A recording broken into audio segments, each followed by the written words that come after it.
Të nderuar shikues, ju përshëndes. Do të jemi së bashku në minutat e ditarit informativ, ku ndër të tjera do të ndiqni. Gjirokastra përmbylli një fundjavë të pasur me aktivitete që shënuan edhe nisjen e sezonit turistik. Ishte djegja e Dordolecit që shënoi edhe përfundimin e karnavaleve që mbushën qytetin e UNESCO-s me maska ngjyra e gjallërie.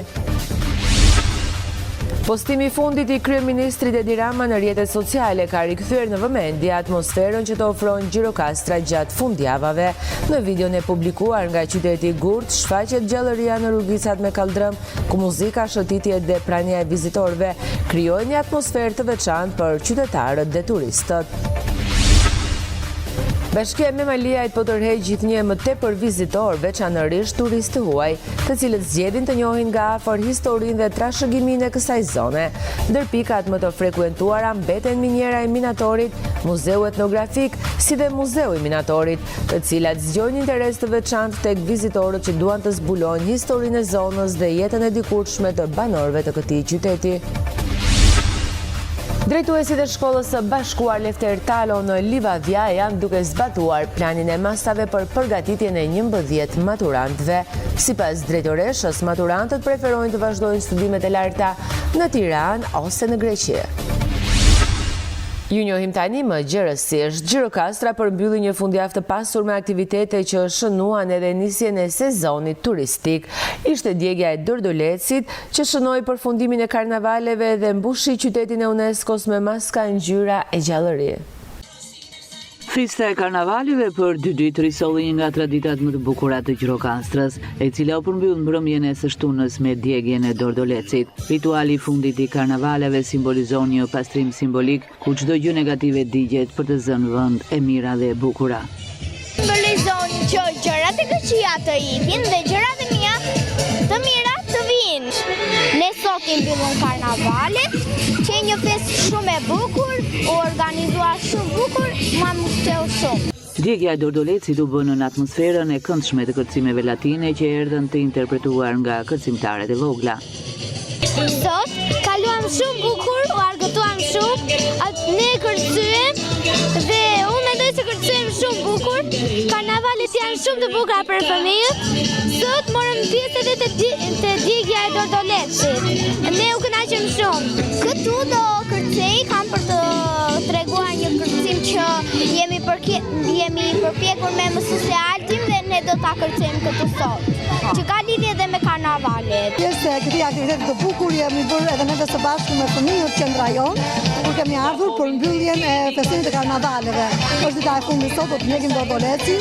Ne performojmë sot me kërcime me ritme latine, shumë të bukura të gëzueshme për fëmijë, me veshje plot me ngjyra, plot të gëzueshme, plot hare, për të pritur një verë sa më të mbar, sa më të bukur dhe sa më të begat për të gjithë. Karnavalet dhe organizimi i ditës së verës çelën siparin e kalendarit të pasur kulturor që qyteti Gurt do të ofrojë për gjatë gjithë sezonit turistik. Postimi fundit i kryeministrit Edi Rama në rrjetet sociale ka rikthyer në vëmendje atmosferën që ofron Gjirokastra gjatë fundjavave. Në videon e publikuar nga qyteti Gurt, shfaqet gjallëria në rrugicat me kaldram, ku muzika, shëtitjet dhe prania e vizitorëve krijojnë një atmosferë të veçantë për qytetarët dhe turistët. Të shumt kanë qenë edhe ata që zgjodhen Gjirokastrën për të kaluar ditën e verës, duke mbushur rrugicat karakteristike të qytetit dhe ambientet e lokaleve tradicionale. Aktivitetet artistike, muzika live dhe mikpritja e banorëve krijuan një atmosferë festive që tërhoqi vizitorë nga zona të ndryshme të vendit, por edhe turistë të huaj. Vizitorët nuk ndalen vetëm në qytetin historik, por zgjedhin të eksplorojnë edhe rrethinat e tij, të njohura për natyrën dhe atraksionet turistike. Zona si Parku i Virojt apo ura e Kordocës janë ndër destinacionet që frekuentohen shpesh nga turistët që kërkojnë të kombinojnë historinë me natyrën. Rritja e numrit të vizitorëve gjatë fundjavave po sjell më tepër gjallëri në qytetin e Gurt dhe po ndikon pozitivisht edhe në zhvillimin e turizmit dhe ekonomisë lokale, duke e kthyer Gjirokastrën dhe zonat përreth në një nga destinacionet më tërheqëse në jug të vendit. Bashkia me Maliaj po tërheq gjithnjë më tepër vizitor, veçanërisht turistë të huaj, të cilët zgjedhin të njohin nga afër historinë dhe trashëgiminë e kësaj zone. Ndër pikat më të frekuentuara mbeten Muzeu i Minatorit, Muzeu Etnografik, si dhe Miniera e Minatorit, të cilat zgjojnë interes të veçantë tek turistët që duan të zbulojnë historinë e zonës dhe jetën e dikurshme të banorëve të këtij qyteti. Gjatë kësaj periudhe, Bashkia me Maliaj ka qenë një ndër destinacionet e preferuara për vizitorët, kryesisht të huaj.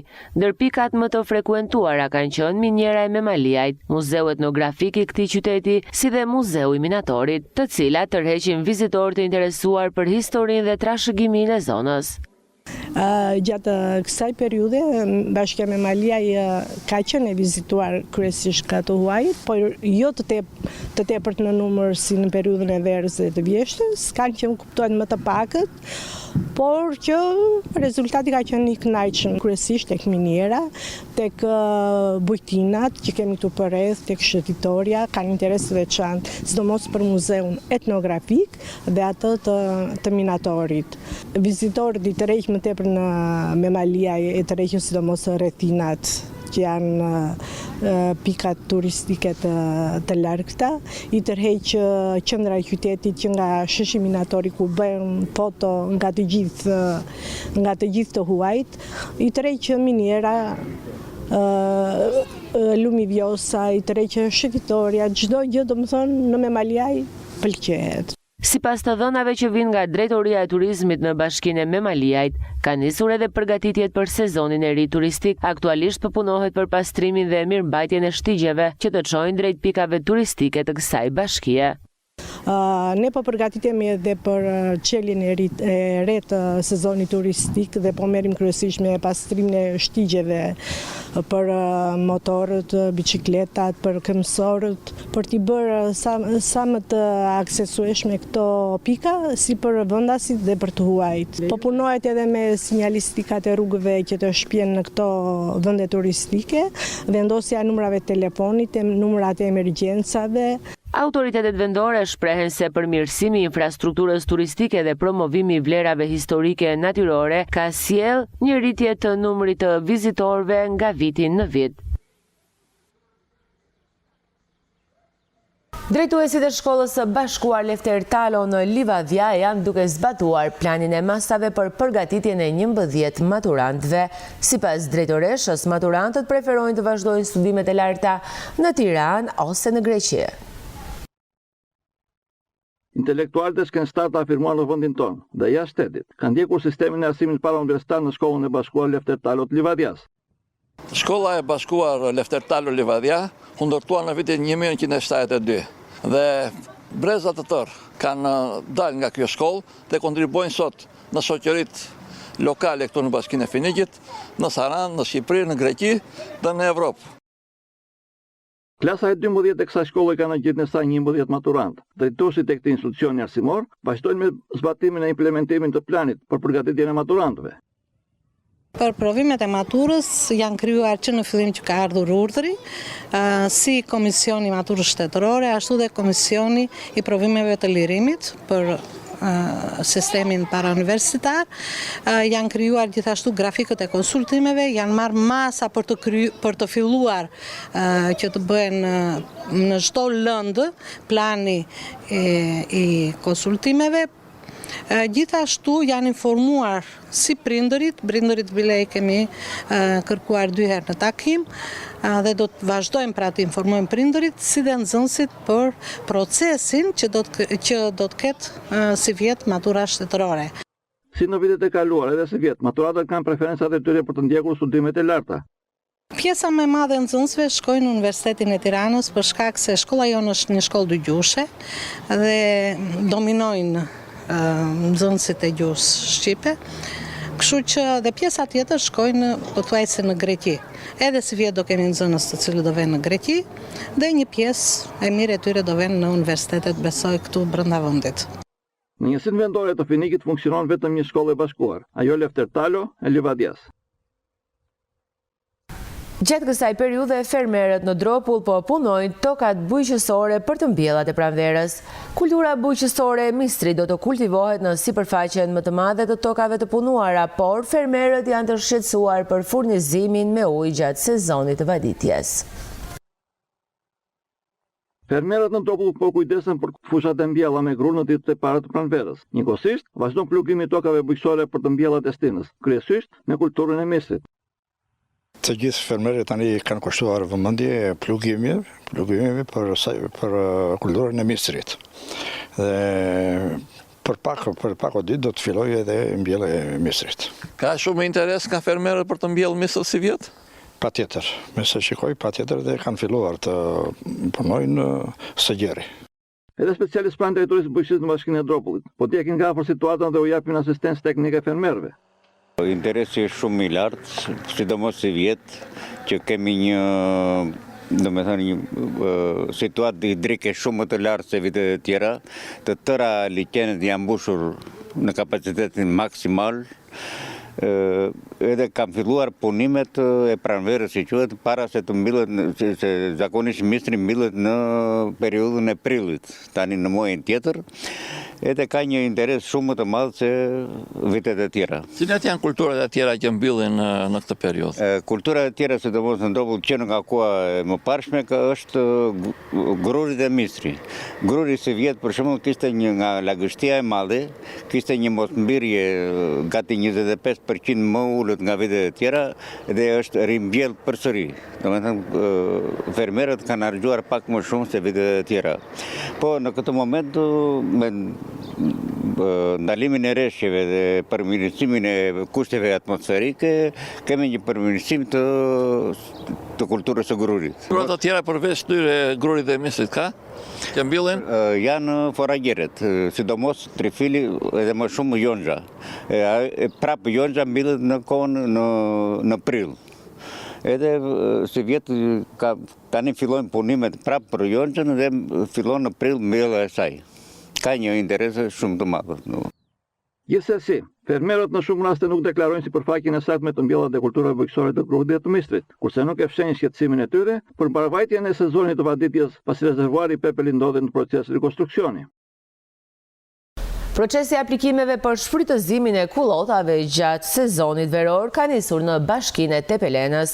Blegtorët e zonës po paraqesin dokumentacionin përkatës pranë bashkisë, ndërsa pjesa më e madhe e kërkesave lidhet me vazhdimin e kontratave ekzistuese për përdorimin e kullotave. Autoritetet vendore bëjnë me dije se deri tani janë paraqitur rreth 50 kërkesa nga fermerët. Në Bashkinë Tepelen ka nisur procesi i dorëzimit të kërkesave nga ana e blegtorëve për shfrytëzimin e kullotave verore. Sipas të dhënave nga bashkia, pjesa më e madhe e aplikimeve lidhen me rinovimin e kontratave ekzistuese për përdorimin e kullotave. Deri më tani janë dorëzuar rreth 50 kërkesa nga blegtorët e zonës. Lidhe me kullotat, sipas afateve ligjore të udhëzimit për dhënien e kullotave me qira për kullotje, aktualisht jemi në marrjen e kërkesave nga fermerët, pra dhe pastaj shqyrtohen kërkesat nga drejtoria për të dalë në vendim për lidhjen e kontratës. Kërkesat kryesisht janë për rinovim të kontratave, janë fermerë që janë çdo vit kontraktues. Në teritorin e Bashkisë Tepelen numërohen rreth 50.000 krerë bagëti të imta dhe rreth 500 blegtorë që ushtrojnë aktivitetin e tyre në këtë sektor. Nga të dhënat që kemi, numri i krerëve është rreth 50.000 krerë të imta, gjithë teritorin e Bashkisë Tepelenës, dhe janë rreth 300 fermerë. Deri tani nuk kemi pasur konstatime të mos përmbushjes së kritereve apo kushteve të kontratës së qeras. Fermerët që për arsye të ndryshme nuk kanë mundur të dorëzojnë dokumentacionin e nevojshëm brenda afatit të caktuar, autoritetet vendore bëjnë me dije se do të hapet edhe një fazë e dytë aplikimi. Ndryshojmë tani natyrën e informacioneve tona dhe kalojmë në një informacion nga sporti. Shoqata rajonale e futbollit në Gjirokastër në bashkëpunim me zyrën vendore arsimore në Gjirokastër Libohov po organizojnë mini kampionatet e futbollit përdjem me pjesëmarrjen e 8 shkollave nëntëvjeçare. Ky organizim startoi me përballjet e klasave të 5-ta dhe të 6-ta, ndërsa do të shtrihet në vazhdimsi edhe në klasat e tjera. Startoi në Gjirokastër mini kampionati i futbollit për klasat e 5 dhe të 6 të shkollave që funksionojnë në 2 bashkitë, Gjirokastër e Libohov. Në turin e parë u përballën 4 shkollat e zonave rurale, prej të cilave u kualifikuan shkollat Petropoga e Muhamet Gjollesha. Sot zhvilluam kampionatin ndërmjet 4 shkollave të fshatrave, nga të cilat 2 fituan dhe do vinë në finale pas 2 javësh. Javës që vjen kemi eliminatoret me shkollat e qytetit dhe pastaj do bëhet finalet që janë për pas 15 ditëve. Ka një interes të madh dhe nga shkollat dhe nga drejtorët e shkollave, të cilët i falenderoj shumë për krahjen që u japin nxënësve. Besoj që me këtë mënyrë që kemi nisur, do mundemi përveç masivizimit të futbollit si sport, ne duam të pikasim edhe element të veçantë të cilët do t'i tërheqim për t'i afruar në për ekipet e moshave të qytetit. Deri tani kemi 4 ekipe të shkollave të fshatrave dhe 4 ekipe të shkollave të qytetit.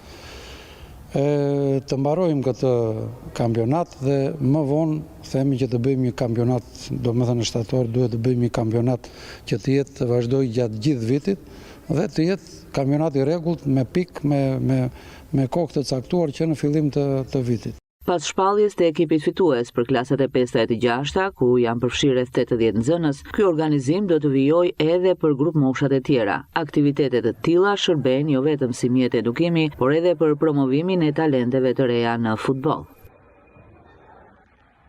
Të nderuar shikues, ishte gjithçka e përgatitur për këtë ditar informativ. Ju faleminderit për vëmendjen, shikim të këndshëm të programeve në vazhdim. Bashkë, mirë takofshim.